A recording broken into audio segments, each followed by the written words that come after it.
right now in the product cycle, you can buy and holding. 2 years from now, it's more like we're buying and it's a flipping game. I mean, I don't swim in that pool, man. I know you don't swim in that pool. No, it's not my thing, man. I don't do it. In the crypto mindset, we teach everybody like this is the whole gambit. Now, I'm very proud to say this. Me and Charlie in the crypto mindset, we 100% said fuck leverage, fuck not swing trade, but day trading. We stayed away from. I'm very proud to say we stayed away from leverage and really pushed our people away from leverage. If you got wrecked, right? Imagine how much wrecked you'd be on leverage. Oh, like if you're living, that's just extra shrapnel in the grenade. You know what I mean? If you're living in a studio apartment, you live in a box right now. If you live in Malibu, you're living in Malibu. You're on the 110 freeway in a box, baby. I should hit a Pepe for that, man. That was incredible, man.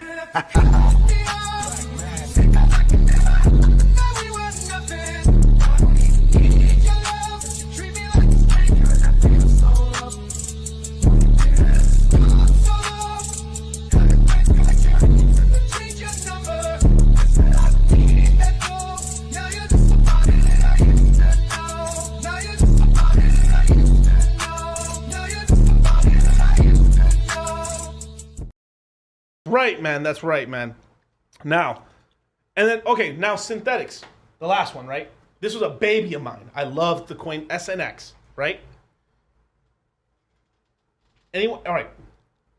Basically, same thing. Ethereum, an S load. Mm-hmm. Synthetics has officially kind of left Ethereum, and they're completely on OP, on optimism. They're like So you know how we were the trendsetters in Hex with using Uniswap, and then when the Uniswap airdrop happened, we received 7% of the total supply of Uniswap because the Hexagons were completely all the liquidity pools, all the we should have got fucking 30% if I'm being honest, but they kind of stiffed us out of at 7, but still 7% of the total supply of Uniswap was given to the Hexagons because we completely bootstrapped the entire thing. Yeah. OP, the largest airdrop recipient, were people using synthetics. Synthetics completely burned the ships. Ask Kane Warwick, who is the brother of Kieran Warwick, who's the founder of Luvium. Full circle, right? At the beginning of the stream. Mm-hmm. Kane Warwick created synthetics, and basically out of synthetics came Curve, Convex, and all this other stuff, all the beautiful stuff that comes out of Ethereum and stuff, Convex and Curve being the main thing why when you trade from stablecoin to stablecoin, you don't get complete fucking wrecked. Yeah, because if I sold USDC into Tether, they would take a 2-3% vig on me. It's kind of like an escrow kind of deal. So it's more like creating these. It's a sense of pools and stuff, so you can have both USDC and all these other stables pegged to each other. Pegged to each other, so you don't have this huge misprice, because then from there it can cause big problems. So you don't have people. Arbitraging freaking stable coins. Right, too much. There still is a little bit of that at the large It's just level. A little bit. There's a little bit of that, but it basically, and it also incentivizes that way. If you're a stable coin provider or a project, you can pay money and energy into it, or buy a ton of Curve, and then incentivize your pool so you don't get kind of attacked on, basically. So there is a lot of stuff in there, right? So anyway, and then from there, the people that are in those pools. Guess how? That's how Phantom. Some of the people that originally that kind of got into Phantom later on, like what's his name? I'm so sorry. I'm spacing on names right now. But the fact that you know all these people. Yeah, this is what happens. I don't have enough space left up in here anymore. Enough brain cells left. I can't store all of this crap. So that coin, whatever. Synthetics ended up doing okay. It went from I think we were talking about it maybe at $3 to $5. It went up to 28, and then didn't perform anymore. The whole bull market. That's what happened because of the Ethereum side. That's what happened. And then, but guess what? It didn't die, and now is doing very well on OP. And now it's gave a shit ton of airdrops to people who are still using it. But watch this. We rhyme back. 2 courses later, like 6 months later, we tell people, you guys, we like synthetics a lot, but it's just the gas fees. It's making it unusable for most people. So it's going to be mostly a big trade, like a lot of Wall Street money's in that project in the background. There's big Wall Street traders trading that thing. You guys, it's a little dangerous. I'm just keeping my bag. I'm just yield farming it for 14% or whatever, and that's it. Like, I'm not doing anything else with it. A lot of other people, so we just stopped talking about it from there. Yeah. And but this is what's going to happen. If now outside of like Hex and all this stuff, if you're actually out here not in the Hex world, but in the regular crypto world, you are going to get into projects and they're just like not going to they're going to perform for a while. Some of them just perform the whole bull because market. of speculation. It's speculation, yeah. But my bro told me. My bro told me. My bro told me. But I'm being very honest with you guys. Like, I mean, I will say though, I have got a fucking pretty good track record. I choose really good projects, but it happens like 1 in 8, 1 in 12. Just don't do shit. The best one you chose was Hex. Hey, and I've been banging that. That was your best call ever. Was Hex. I've been banging that drum for a long time. Yeah. But let me tell you this: like, it's this gig that we got is not an easy gig. No, it's not an easy gig and stuff like that. Like, and you've that's why I wasn't willing to get out there and go into the crypto space anymore. You know, I was in it. I was in the back alleys. I was sleazing just like everybody else and degen trading. And I would have been a leverage trader had there not been something like Hex come out.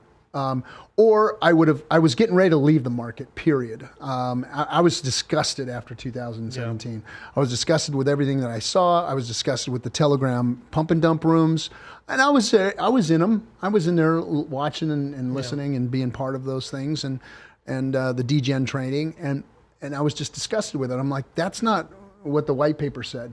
Not what Satoshi's white paper said. That's not the fundamentals that the people that believe in crypto are really trying to preach. This has turned into degenerate gambling, and absolute Ponzi schemes and absolute shell games. An actual Ponzi scheme. I mean, that's what FTX is. Yeah, it's a real Ponzi scheme. It's nothing new. Well, we should call it fraud. Really, well, it is. But I guess I see what you mean. Yeah, it's like pay. Fraud is. I mean, Ponzi scheme is fraud, and the only reason that they were able to get away with it is because there is no regulation in the space, and they were able to just have a redo of all of the things that have always been played since time began, since people were trading shells. Right. People were playing these games on each other. Right. As soon as you can leverage, as soon as somebody loaned, as soon as we started making money that didn't exist. Right. As soon as we started doing things like that and saying, well, we'll do it on your merit. We'll do it on, your value. And we'll say that's worth it. We'll let you keep that thing, but we'll say it's worth it and we'll give you the money and, you put it up as collateral. And as soon as all of these things started to come out, then people started realizing that they could cheat the system.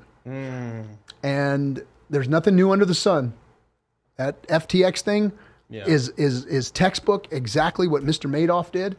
And people before him have done the same thing, and a lot of people got hurt. Right. And what's crypto is? I mean, a lot of crypto is like it's just taking old concepts, maybe adding a couple things to it. It's just new technology. It's just new technology. All the products are the same products that have ever existed in finance. Yeah. They've all existed forever. All they are is copies of old products. That's it. It's just a new technology. It's outside of the banking system. It's outside of the government systems. It's outside of it.